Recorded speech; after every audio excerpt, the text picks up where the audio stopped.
What's up? What's going on, everybody? What's good? That's right. The Boxing Source is here with you. And I have the great pleasure to have an unbeaten fighter here at 16 and 0 with 13 wins by way of knockout. Coming out of Glendale, Arizona, Elijah Garcia. What's going on, Elijah? What's going on? How's everything going? All good, man. All good. I know that you're, still, kind of like resting from your victory that happened on September 30th. You're coming off your win over Armando Resendiz, there where you were able to score, a knockdown before getting a stoppage victory. Now, what were your first reactions after getting that stoppage win over Resendiz? None. I remember after I won, I wasn't really excited. I feel like it was a good win. It's just now, mentally I'm prepared.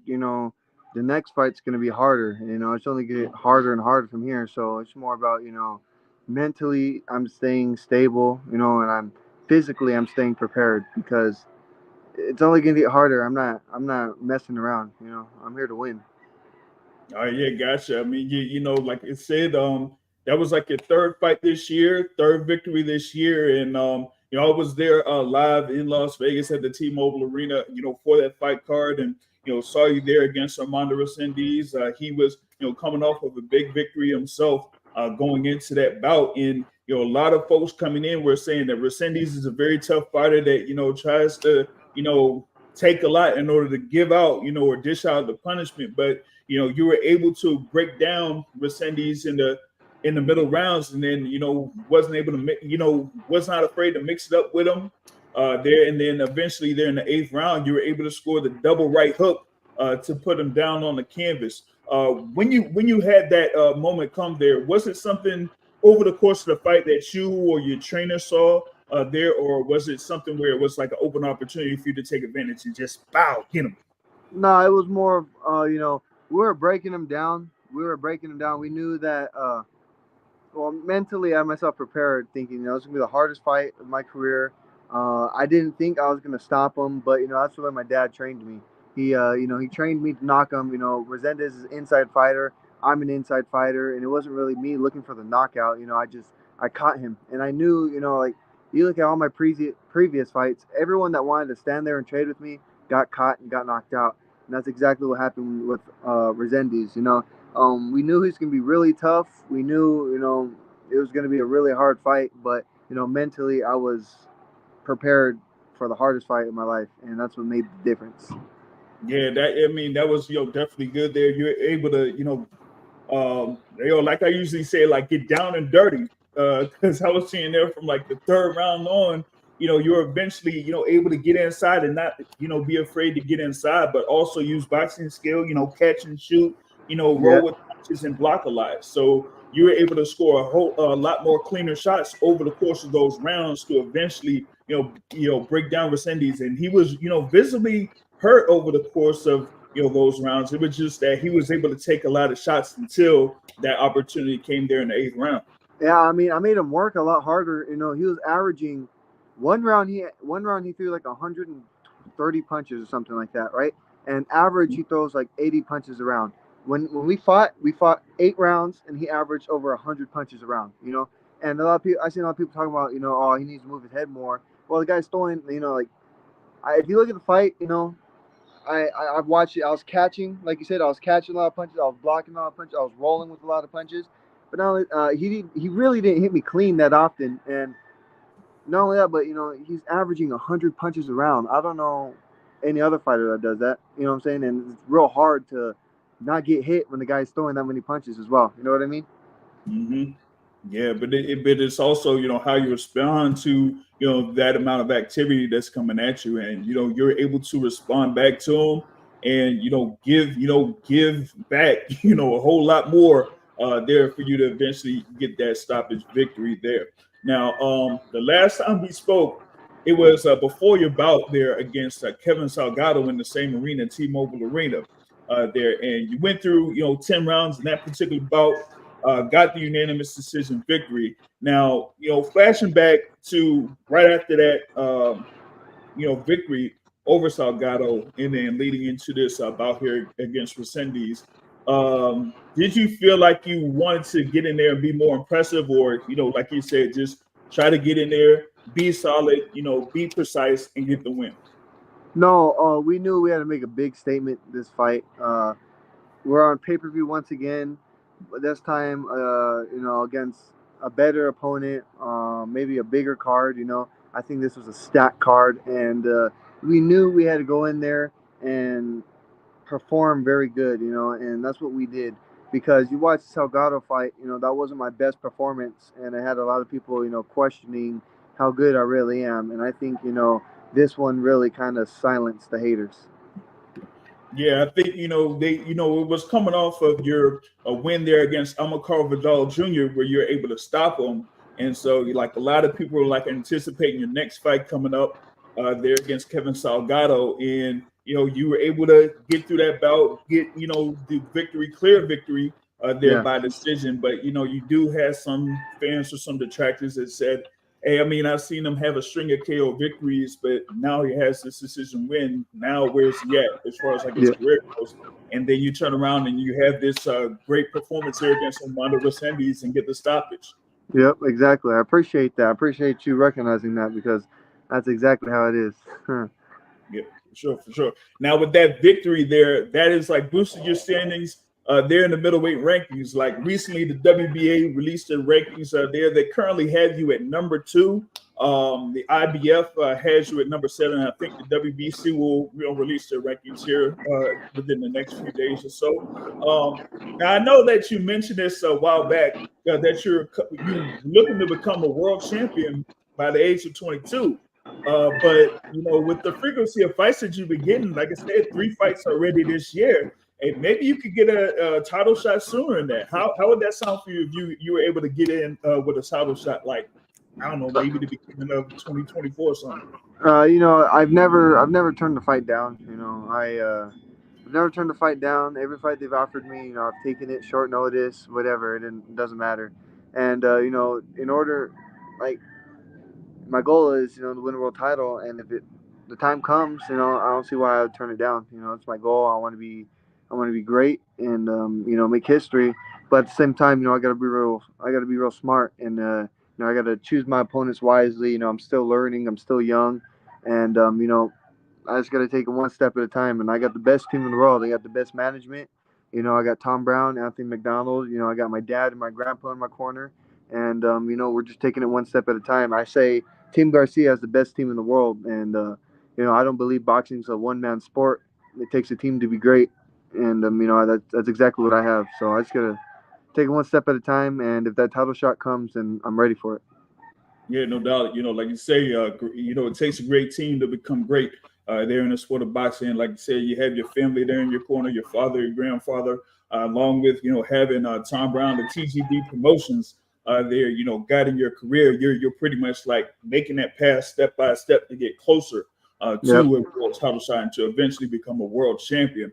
Now, with the middleweight division, now it's starting to shape up with fights at the top of the division. There's unification bout that's coming up there, within the next few days or so.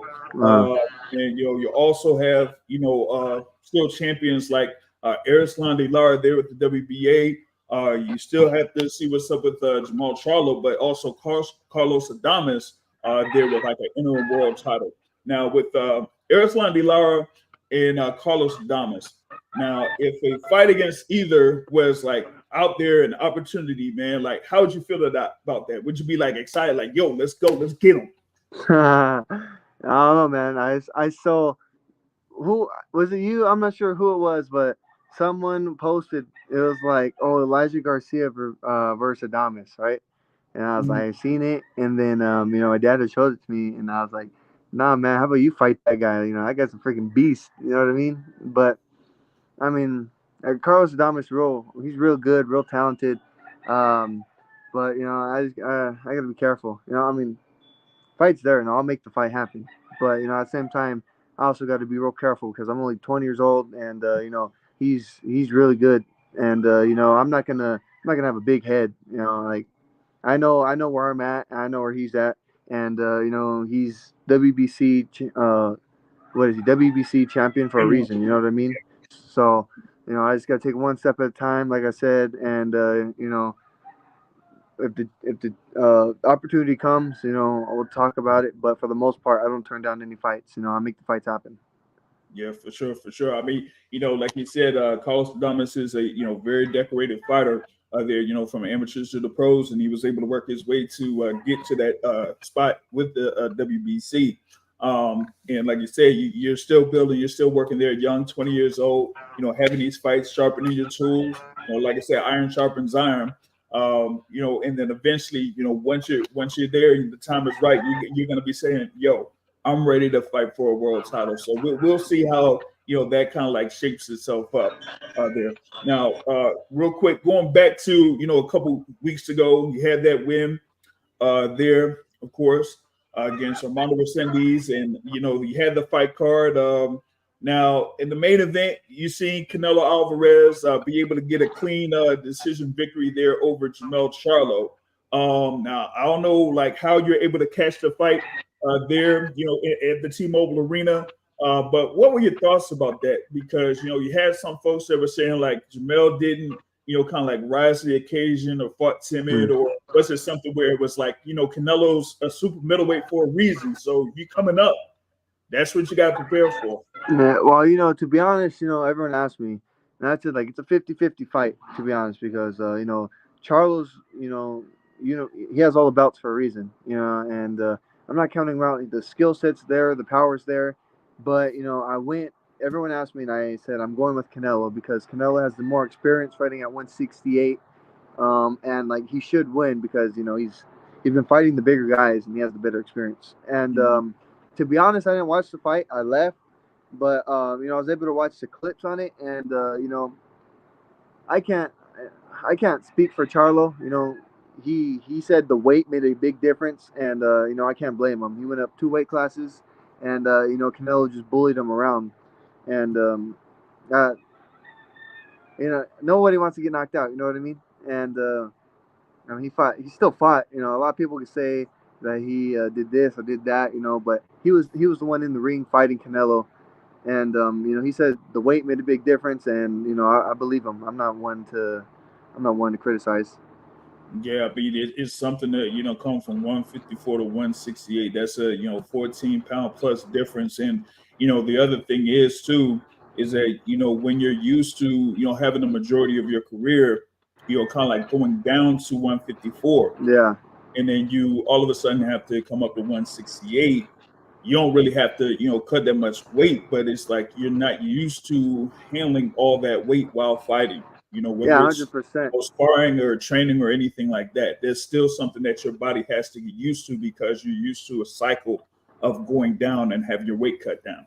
Yeah, exactly. Yep.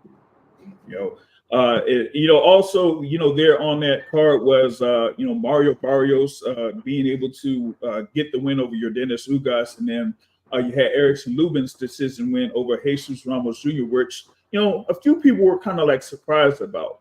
Now, if you were able to catch any highlights of either of those fights, like what did you come off with those two results? So, I was warming up with Ugas in the back. I was warming up with Ugas in the back. We had the same dressing room, and as soon as I came back to the room, they're already fighting and whatnot. And I watched some of it on the TV, but for the most part, I didn't get to see any of the fights. To be honest, I seen the clips on Instagram. It looked like Mario Barrios really stepped up to the plate, but you got to remember Ugas 37 years old. I'm not trying to talk bad about Mario's. Mario's a real good fighter. That's what he needed in order to go to the next level, and I'm happy for him. And then the Erickson Lubin Ramos, I didn't see that fight either, but I heard everyone I've talked to said they thought Ramos won the fight. And Erickson Lubin, he's a real good champion. He's a real good fighter. He's experienced, and it is what it is. I'm not a judge, or so. And then we already talked about Canelo fight, but Yeah. I don't know. I gotta rewatch it. I ain't seen none of the fights, to be honest. I heard my fight was fight of the night though. Oh yeah. Because I mean, they kind of saw what you were doing there, especially with the action, from both of y'all. Like I Yeah, said, there was a lot of activity, a lot of punches being thrown there by you and Resendiz. So they really kind of like enjoyed that particular matchup, and mainly the finish too. How you were able to finish off Resendiz. They were yeah. really impressed about that one. You know. Now I do have one question here, coming from a fan here. I think they have him on Twitter. Android Uppercut. He says that which boxers kind of like influence your style, and also like who are your top three boxers today, and if you can, give a reason why. The boxers I like to watch most, I like to watch James Toney. I feel like James Toney's an inside fighter. Is real slick and is real sharp with his punches. And I like to watch Andre Ward. Andre Ward, great counter puncher, and he has a great jab. Works off the jab. And then I'd say my three top fighters. All right, my favorite fighter is Errol Spence. Errol Spence is my favorite fighter. I feel like he's my favorite fighter. But the top three fighters I have to say is you got Canelo, you got Crawford, and you have I'd say Canelo, Crawford, Teofimo Lopez. Mm, yeah, that's something Well, that not. me too. I Oh, think I'd say Canelo's the face of boxing. I don't think mhm, he beat Bivol. I don't think he beat Bivol again. I think he's avoiding Bivol and he's avoiding Benavidez. But mm. you want to talk about the face of boxing? You got Canelo, you got Crawford, and you got Teofimo. Gotcha. Now Teofimo, man, I mean, he came through big in his fight against Josh Taylor there for that what was it, WBO Yeah, 140-pound title. So I mean, he Teofimo's a bad dude, man. he like rises to the occasion, man. Like Yeah, he kind of, it's almost like he proves people wrong in some senses, because it's like he'll have like some type of performance where like against Lomachenko he's like great, and then he'll yeah. have the thing there against Cambosos where he fell short, but I think we he just had a big head when he fought Cambosos. mm, I think he's had a big head. His skill set's there. Josh, who did he fight? Taylor. Taylor's a bad dude. He was beating everybody, and then yeah, Teofimo moves up and beats him. You know what I'm saying? Like Teofimo's a bad dude. Crawford, man, Crawford made Spence look ordinary, and yeah, that he really did. Spence is my favorite fighter. Like I thought, like there was like no way Crawford could beat him.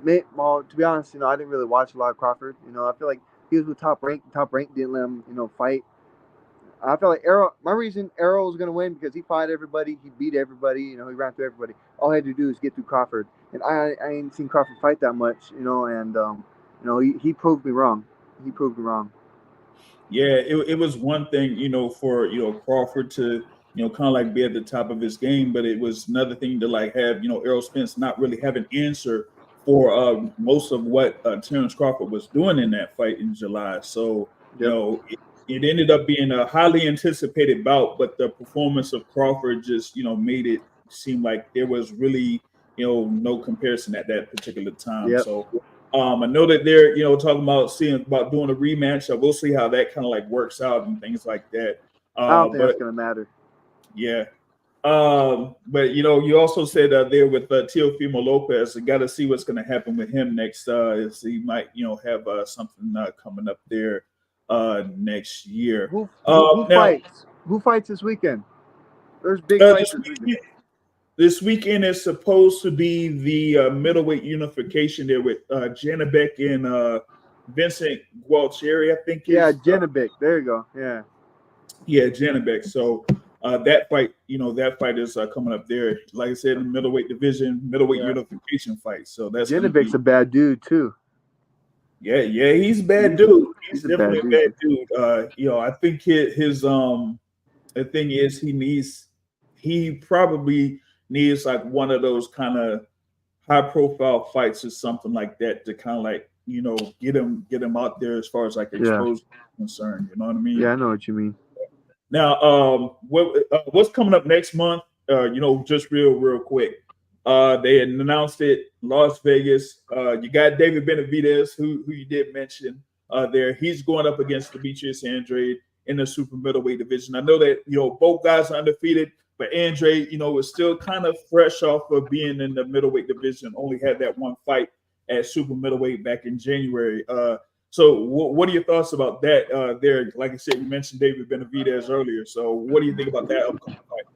I know David Benavidez. He's a dog. It don't matter who he fights. You know, he's gonna bring the heat, and you know, he's gonna bring that AZ heat. That's all I can say. But um, the guy he's gonna fight, Andrade. What's his name?